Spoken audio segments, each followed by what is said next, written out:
ইমাম Jalaluddin Rumi রহমতুল্লাহ আলাইহি তিনি মুহাব্বতে মাজাজি দ্বারা মুহাব্বতে হাকিকি বুঝাইছেন।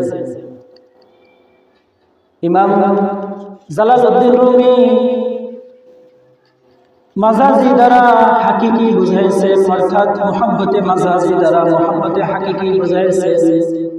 অর্থাৎ দুনিয়ার ভালোবাসা এটা হলো মুহাব্বতে মাজাজি। এই মুহাব্বতে মাজাজি দ্বারা মুহাব্বতে হাকিকি আল্লাহ তাআলার ভালোবাসা বুঝাইছেন। ইমাম জালালউদ্দিন রুমি বলেন, দুনিয়ার ভালোবাসা লাইলি মজনুর যে ভালোবাসা, এই ঘটনা দ্বারা ইমাম জালালউদ্দিন রুমি রাহমাতুল্লাহ আলাইহি আল্লাহ তাআলার ভালোবাসা বুঝাইছেন যে লাইলি সে মজনুর জন্য পাগল, মজনু লাইলির জন্য পাগল। এই কারণে মজনুর মুখে সব সময় লাইলি লাইলি, আর লাইলির মুখে সব সময় মজনু মজনু। অর্থাৎ দুনিয়ার যে ভালোবাসা, মজনু লাইলিকে ভালোবাসে, এই কারণে সে সব সময় লাইলি লাইলি করে। আর লাইলি মজনুকে ভালোবাসে, এই কারণে মজনু সব সময় লাইলি লাইলি করে। এমনকি মজনু লাইলির ভালোবাসায় লাইলির যে ঘর, সে তার ঘরটা দেখেও মজা পায়, সে আনন্দিত হয় তার ঘরটা দেখে। তো জালালউদ্দিন রুমি বলেন, দুনিয়ার ভালোবাসা লাইলি যদি লাইলির ঘর দেখে যদি মজনু মনে আনন্দ পায়, তাহলে আখিরাতে আল্লাহ তাআলার ভালোবাসায় আল্লাহ তাআলার ঘর দেখে কেন মুমিন আনন্দ পাবে না? অর্থাৎ মুমিন সে তো কাবা শরীফ দিকে আনন্দ পাবে। আল্লাহ তাআলার ভালোবাসা তার ভিতরে যদি থাকে, আল্লাহ পাকের ভালোবাসা যদি মুমিনের ভিতরে থাকে, তাহলে সে তো আল্লাহ পাকের মসজিদ ঘর থেকে সে আনন্দিত পাবে।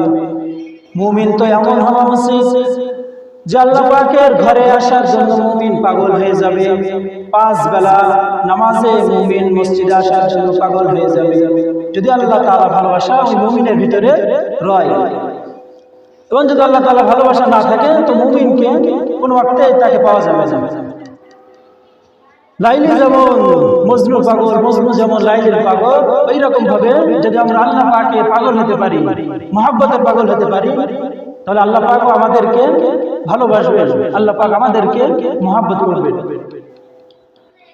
তো ইমাম জালালউদ্দিন রুমি রাহমাতুল্লাহ আলাইহি মাজাজি ভালোবাসা দিয়ে, মুহাব্বত দিয়ে হাকিকি মুহাব্বত বুঝাইছে।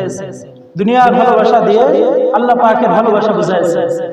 দুনিয়ায় যদি কেউ কাউকে ভালোবাসে, তো তাকে সে চিঠি লিখে এবং তাকে ফোনে মেসেজ দিয়ে তাকে ভালোবাসা প্রকাশ করে। তো যদি কেউ তার মেসেজ বা প্রেমিকের মেসেজ বা চিঠি যদি পেয়ে সে যখন সেটাকে পড়বে, পড়ার সময় যদি সে কথার বচন ভঙ্গি যদি বুঝতে না পারে, তো সে সেটাকে বারবার পড়তে থাকে যে কথা দ্বারা সে আমাকে কি বুঝাইতে চেয়েছে। তো এই কারণে জালালউদ্দিন রুমি রাহমাতুল্লাহ আলাইহি বলেন, দুনিয়ার ভিতরে প্রেমিক যদি প্রেমিকার চিঠি বা মেসেজ যদি পড়ে বুঝতে না পারে, তো ওই মেসেজ সে বারবার পড়তে থাকে, ওই চিঠি সে বারবার পড়তে থাকে। ওই রকম ভাবে শব্দমালা গাঁথনি যদি সে বুঝতে না পারে, তো যখন প্রেমিকার চিঠি সে বারবার পড়বে, ওই রকম ভাবে আহকামুল হাকিমিন, তার রব যে তাকে চিঠি দিয়েছেন, আহকামুল হাকিমিন যে কোরআন নাযিল করেছেন, আল্লাহ তাআলার চিঠি, আল্লাহ তাআলার যে প্রত্যাদেশ, আল্লাহ তাআলার আদেশ, এটা তো মুমিন বারবার পড়বে।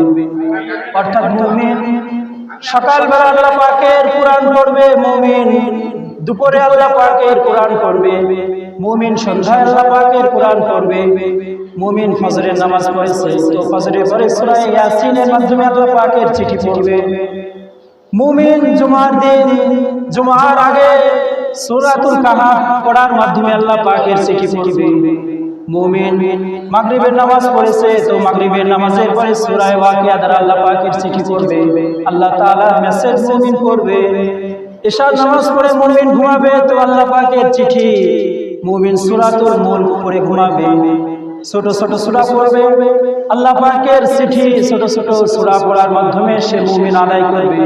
মাগরিবের নামাজ পড়া হয়েছে তো মুমিন সূরাতুল ইখলাস পড়বে, মুমিন ছোট ছোট সূরা পড়বে, আয়াতুল কুরসি পড়বে, মুমিন সূরা হাশর পড়বে, পড়ার মাধ্যমে আল্লাহ পাকের চিঠি পড়বে।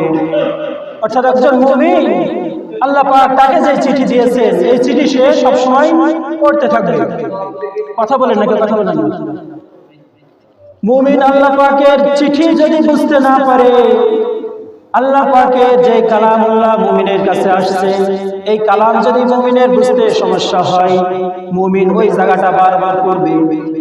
মুমিন একটা অক্ষর, কালামের একটা অক্ষর আল্লাহ তাআলার রিসাল, আল্লাহ তাআলা যে চিঠি মুমিনকে দিয়েছেন এই চিঠি যদি মুমিন পড়ে বুঝতে না পারে, দুনিয়ার ভালোবাসা, দুনিয়ার প্রেমিক যদি তার প্রেমিকার চিঠি পড়ে যদি বুঝতে না পারে, সে বারবার পড়ে।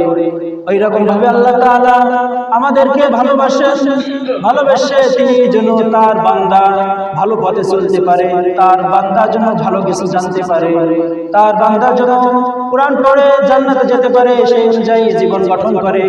এই কারণে যে আল্লাহ তাআলার পক্ষ থেকে যে রিসালাত, যে চিঠি আমাদের কাছে এসেছে, মুমিন ওই চিঠি বারবার পড়বে। অর্থাৎ মুমিন কোরআন শরীফে কোন জায়গা যদি সে বুঝতে অসুবিধা হয় তো সে সেটাকে বারবার পড়ে সে বোঝার চেষ্টা করবে। এটাই হলো আল্লাহ পাকের ভালোবাসা, এটাই হলো একজন মুমিনের আল্লাহ পাকের কাছে ভালোবাসা। তাহলে জালালউদ্দিন রুমি তিনি মাজাজি ভালোবাসা দিয়ে হাকিকি ভালোবাসা বুঝিয়েছেন। যদি আমরা আল্লাহ তাআলাকে ভালোবাসতে চাই তাহলে লাইলি যেমন মজনুর ঘর দেখে মনে আনন্দিত হয়, ওই রকম ভাবে আমরা আল্লাহ পাকের ঘরে গিয়ে আনন্দিত হব। 5 ওয়াক্ত নামাজের পরে মসজিদে এসে নামাজ পড়ে আমরা আনন্দ প্রকাশ করব, আল্লাহ পাকের ভালোবাসা প্রকাশ করব। পারবো তো ইনশাআল্লাহ? সকলে বলুন ইনশাআল্লাহ। আল্লাহ তাআলা আমাদেরকে যে চিঠি দিয়েছেন, যে রিসালাত, যেই রিসালাতের মাধ্যমে আল্লাহ রাসূল যা আমাদের কাছে নিয়ে আসছেন, কোরআন কালাম নিয়ে আসছেন, এই কালাম যদি আমরা বুঝতে না পারি, বারবার সেটাকে পড়ার চেষ্টা করব। এই কালাম পড়ার পরে আমরা এই কালাম অনুযায়ী চলার চেষ্টা করব। এটাই আল্লাহ পাকের একজন মুমিনের কাছে আল্লাহ পাকের চিঠি।